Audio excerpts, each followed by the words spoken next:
What big mistake did you do that you learned this week? Yeah, so this one, technically it was my fault. It was, but it was like kind of like it happened so fast, you know. So for this one was like, so we actually have me and Randy actually have a house under contract right now together, in Warren.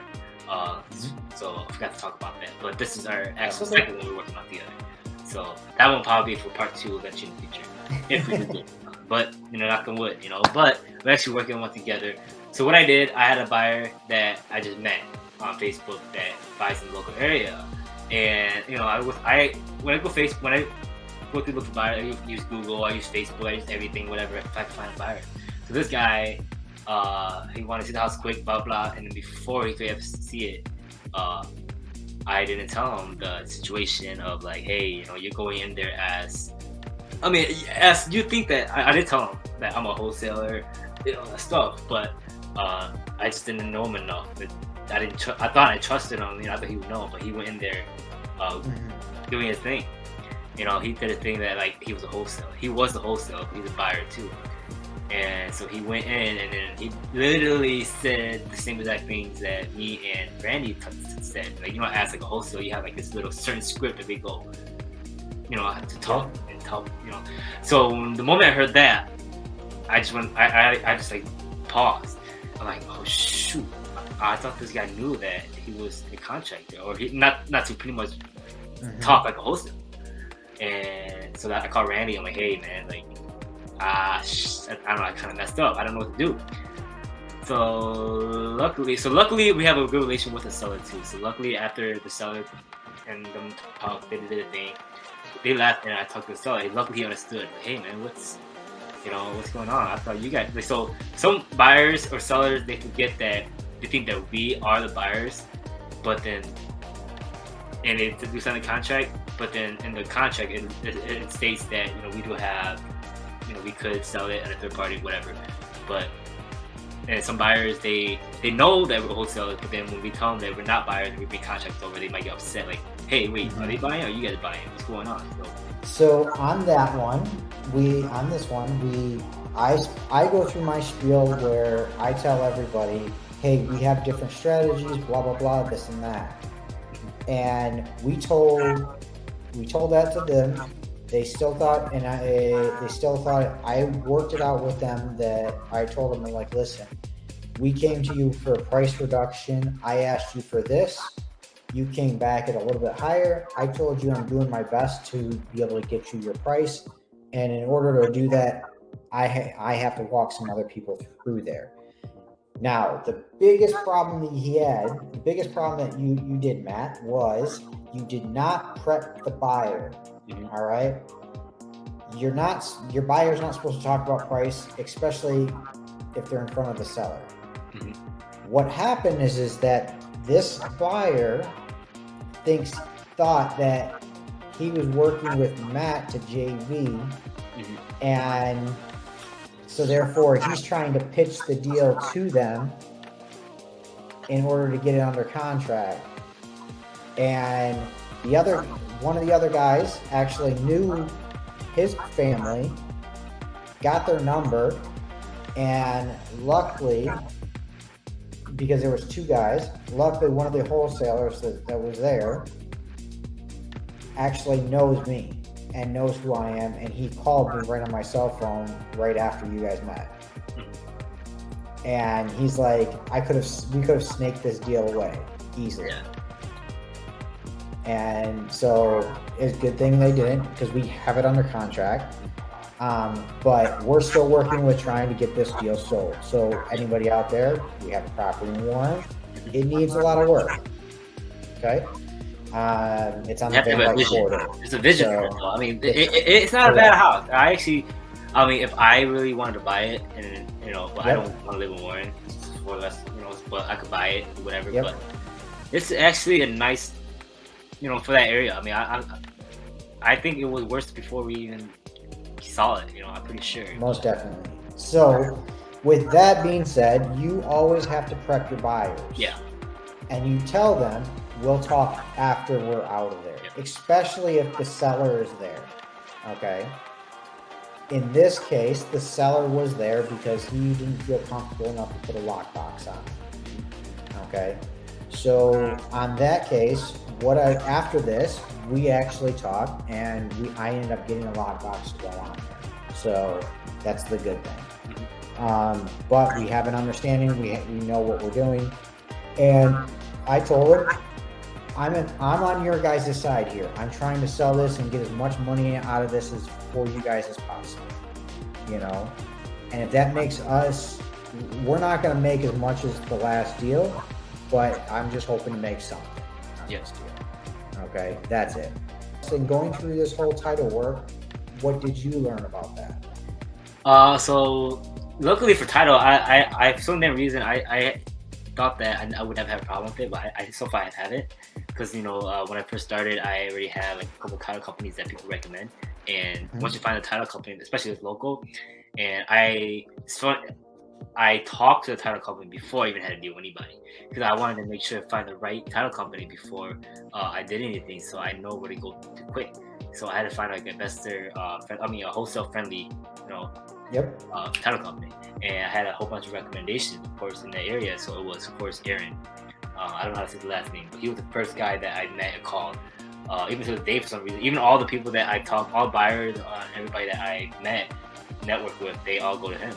So I'm like, okay, this guy seems legit. So for that process, they're just like, hey, get the deal, get it on a contract, both sides, bring it in, I'll handle it from there. So it's like I never really had a problem with it, especially with fundings.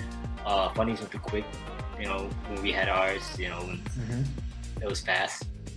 Other than that, it's just waiting for it to close. That's all that really is with the title company. That's nothing really a big issue. I haven't had an issue with it yet, except for right now. I'm actually doing a JV deal with a guy.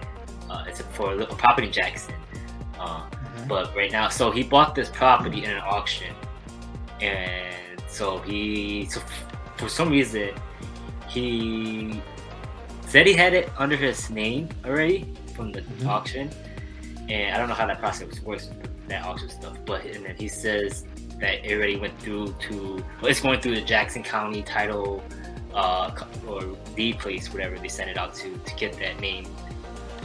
He's trying to get a quick claim deed on the house to get it recorded. Yeah. So luckily, the deal of this one, I had a buyers interested, but then not much people really pulled through. So the guy that I JV with, he found the lead for me, but I just did all the due diligence, getting this house under contract and all that stuff. So he was gonna be JVing with me. So he was gonna JV, but then the seller wanted to sell fast. So the guy that was gonna JV with me, luckily he's a buyer. He's like, hey man, I think I'm just gonna buy this for what you got under purchase agreement before. And I'm like, oh okay. So how much would you give me to find the dude? I thought I was over here like, oh, I'm gonna get a lot. Oh my gosh. But it's just like I kind of stand. He got the lead. I just got the deal for him. He's gonna buy it, pay me a few thousand for it. So I don't have to worry about it. It's a property that's totally out of my market. So it's technically a virtual deal. So I got on the contract and we're just waiting right now. I followed the seller. They're waiting for it should be sent over to the title company like this week, something like that. So once that goes through, awesome.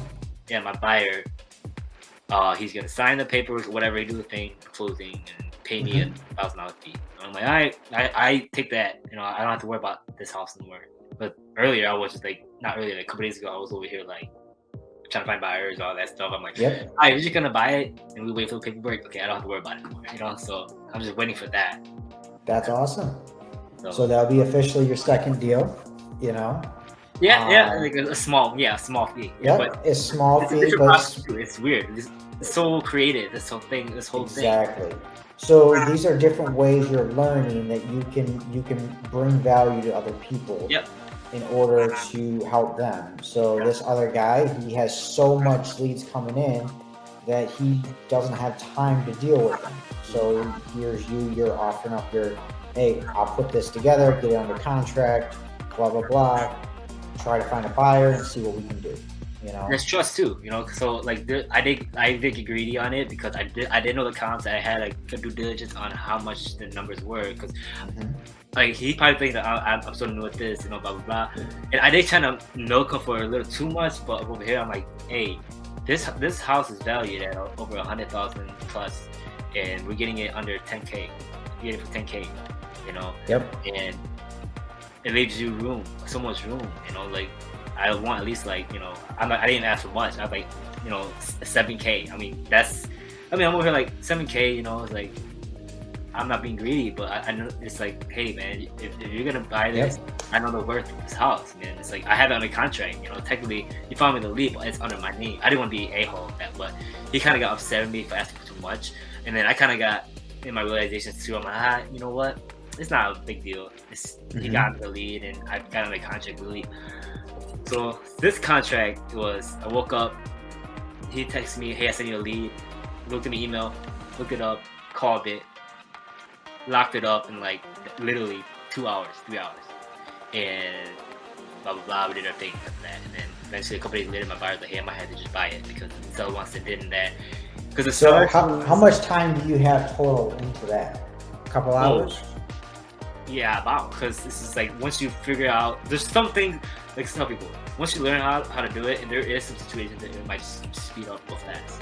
You never know, because people like take time. People just like, hey, I just want to sell this and that, blah blah. You just never know, because once you have that technology or the basic knowledge of it, it's gonna go the game. So a couple grand. We'll call it a couple. Looks like we dropped out for a moment, but that's all good. So we're coming to the end here, okay? And if anybody out there wants to be able to get a hold of you, how can people get a hold of you?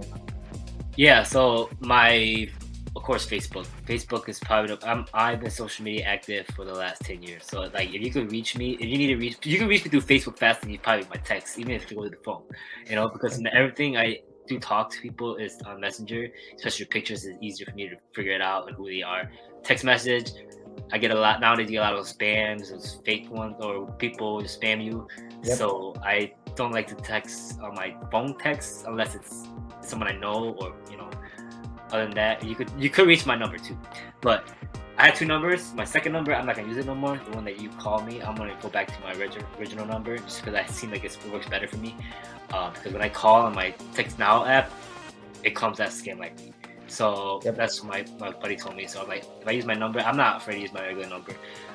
But my number, I don't know if you guys want my number here. No, you don't need to give out your number. Okay, Just your social media handles is fine. Social media is probably the best way you can reach me, under this page, on Randy's page, or the Metro Detroit area, or page on group. You can reach me through Facebook, social media, Instagram. I use that for personal reasons, but Facebook's the best. All right, and it's just your name?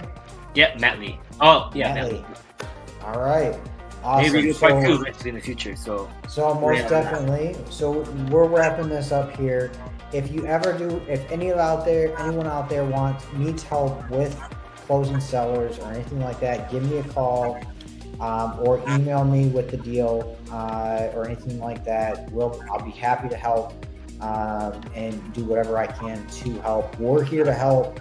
I created this Facebook group in order for us to kind of do deals together, make sure that we're doing things the right way, and where we can all help each other out. So the good thing is that, you know, I'm doing it by action. I'm also trying to add value by doing these lives, interviewing different people. Next week, we will have somebody on here for multifamily. So that would be awesome. Can't wait for that. If you are interested, hit me up right here. Text me, give me a call. If I don't answer, I'll give you a call back. Or email me, randybuyshousesmi@gmail.com. Thank you. You guys all have a good day. Let's all do deals together. Yep. All right. Bye.